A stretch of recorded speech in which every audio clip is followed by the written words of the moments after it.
السلام علیکم قدیمانی چینل کی عوام کو۔ یہ کہانی ایران کے دو اہم واقعات کو پس منظر میں پیش کی گئی ہے۔ پہلا منظر انقلاب کی گونج کا سال تھا 1978 اور تہران کی گلیوں میں شور بڑھ رہا تھا۔ 20 سالہ نوجوان علی رضا یونیورسٹی میں فلسفہ پڑھ رہا تھا۔ وہ شاہی حکومت سے مایوس تھا لیکن انقلاب کے نعروں سے بھی الجھن میں تھا۔ لوگ کہتے تھے کہ یہ انقلاب انسانیت کی جیت ہے، لیکن علی رضا نے تاریخ میں دیکھا تھا کہ انقلاب ہمیشہ قربانی مانگتا ہے۔ اس کے استاد ڈاکٹر حسین نے ایک دن کلاس میں کہا، انقلاب ہمیشہ نئی امید لاتا ہے لیکن ساتھ ہی نئے سوال بھی۔ کیا آزادی کے لیے ایک جابر حکمران کو گرانا کافی ہے یا ہمیں اپنی سوچ اور معاشرے کو بھی بدلنا ہوگا؟ علی رضا کے دل میں یہ سوال گونجتے رہے۔ انقلاب کے 2 سال بعد ایران اور عراق کے درمیان جنگ شروع ہو گئی۔ علی رضا کو زبردستی فوج میں شامل کیا گیا اور وہ سرحد پر بھیج دیا گیا۔ دوسری طرف عراقی سرحد پر حمید، ایک نوجوان شاعر، اپنے ملک کے لیے لڑنے پر مجبور تھا۔ دونوں نوجوانوں نے اپنے نظریات کے برعکس جنگ کے میدان میں کھڑے تھے۔ علی رضا نے ایک رات اپنی ڈائری میں لکھا، یہ جنگ میری نہیں ہے لیکن میں اس میں قید ہوں۔ کیا انسان کبھی اپنی زمین اور انا سے آگے سوچ سکتا ہے؟ حمید نے اپنی نوٹ بک میں لکھا، کیا شاعری بندوقوں اور گولیوں کے درمیان زندہ رہ سکتی ہے؟ اگر انسان محبت کے الفاظ بھول سکتا ہے تو وہ نفرت کی گولی کیوں چلاتا ہے؟ ایک دن جنگ کے دوران علی رضا اور حمید آمنے سامنے آ گئے۔ دونوں کے ہاتھ میں بندوقیں تھیں لیکن دلوں میں سوال۔ حمید نے علی رضا سے کہا، یہ جنگ تمہارے لیے کیا معنی رکھتی ہے؟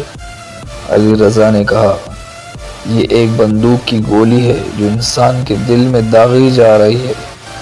تمہارے لیے؟ حمید نے کہا، یہ شاعری کے ہر لفظ کو خاموش کر رہی ہے۔ دونوں نے ایک دوسرے کی طرف دیکھا اور اپنی بندوقیں زمین پر رکھ دی، پھر اپنی آنکھوں میں دیکھا۔ یہ وہ لمحہ تھا جب انسانیت نے سیاست اور سرحدوں پر فتح حاصل کی۔ علی رضا اور حمید کے درمیان وہ لمحہ ایک خواب کی طرح تھا، لیکن جنگ کا کٹھن راستہ ابھی بھی ان کے سامنے تھا۔ دونوں نے اپنی بندوقیں زمین پر رکھی لیکن وہ جانتے تھے کہ وہ صرف ایک جنگی محاذ پر نہیں بلکہ ایک عظیم تر لڑائی کے حصے میں ہیں۔ وہ لڑائی جو انسان کی حقیقت اور اس کی فطرت سے ہے۔ دونوں کے گزرنے کے بعد جنگ کی شدت میں اضافہ ہوا۔ شہر میں دھواں اور خون کی بچھاڑ ہوئی، لیکن اس دوران ایک نیا سوال ہر کسی کے ذہن میں تھا، یہ جنگ کب تک چلے گی؟ علی رضا اور حمید دونوں نے اپنے اپنے طریقے سے اس سوال کا جواب تلاش کیا۔ علی رضا نے تہران کے ایک معلم سے ملاقات کی جس نے کہا، انقلاب کی کامیابی اور شکست دونوں کے بعد ہمیں انسانیت کی اصل حقیقت کو سمجھنے کی ضرورت ہے۔ یہ جنگیں اس لیے نہیں ہوتی کہ انسانوں کے درمیان فرق ہو، بلکہ اس لیے ہوتی کہ ہمیں اپنے آپ کو دوسرے انسانوں سے کمتر سمجھتے ہیں۔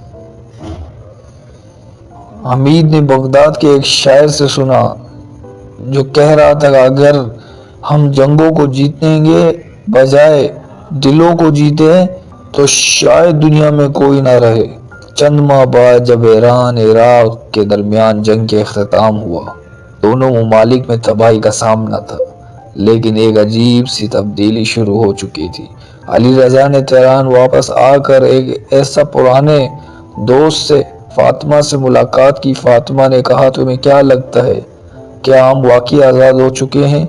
علی رضا نے کہا، ہم نے ایک جابر حکومت کو گرا دیا، لیکن کیا ہم نے اپنے دلوں میں موجود خوف اور نفرت کو بھی ختم کیا؟ فاطمہ نے مسکرا کر کہا، یہ سوال اہم ہے لیکن جواب ہمیں خود ہی دینا ہوگا۔ جنگ میں ہم نے سب کچھ کھو دیا لیکن شاید ہمیں وہ کچھ مل سکتا ہے جسے ہم کھو چکے تھے۔ دونوں جوانوں نے انسانی اقدار کی بنیاد پر ایک نیا راستہ تلاش کیا۔ علی رضا نے اپنے آپ سے وعدہ کیا، وہ اب تکلیف اور جنگ کے بجائے امن اور انسانیت کے پیغام کو پھیلائے گا۔ عبید نے بھی اپنی شاعری کو ایک نئے انداز میں ڈال دیا تاکہ وہ انسانیت کے درمیان محبت ہمدردی کی لہر پیدا کر سکے۔ جب ایران میں نیا سیاسی نظام آیا تو وہ جانتے تھے کہ تاریخ کی حقیقت ایک دن سامنے آئے گی کہ انقلاب اور جنگ کے باوجود انسانیت کی جیت ہی اصل حقیقت ہے۔ ان دونوں نے اپنے ملک کی خدمت میں امن کے پیغامات کو فروغ دیا تاکہ ایک دن انسانیت کا تصور واقعی عالمی سطح پر غالب ہو۔ یہ کہانی ایک پیچیدہ اور علمی حقیقت کی عکاسی کرتی ہے۔ ایران اور عراق کی جنگ نے نہ صرف ان دونوں ممالک کو متاثر کیا بلکہ پوری دنیا کو یہ سوچنے پر مجبور کیا کہ انسانیت کی حقیقت جیت میں کیا ہے۔ اس کہانی میں ہم نے دکھایا کہ انقلاب اور جنگوں کا اختتام صرف مادی طور پر نہیں ہوتا بلکہ یہ انسانوں کے دلوں میں بھی ایک نیا سوال اور فکر پیدا کرتا ہے، ہم کیا بننا چاہتے ہیں۔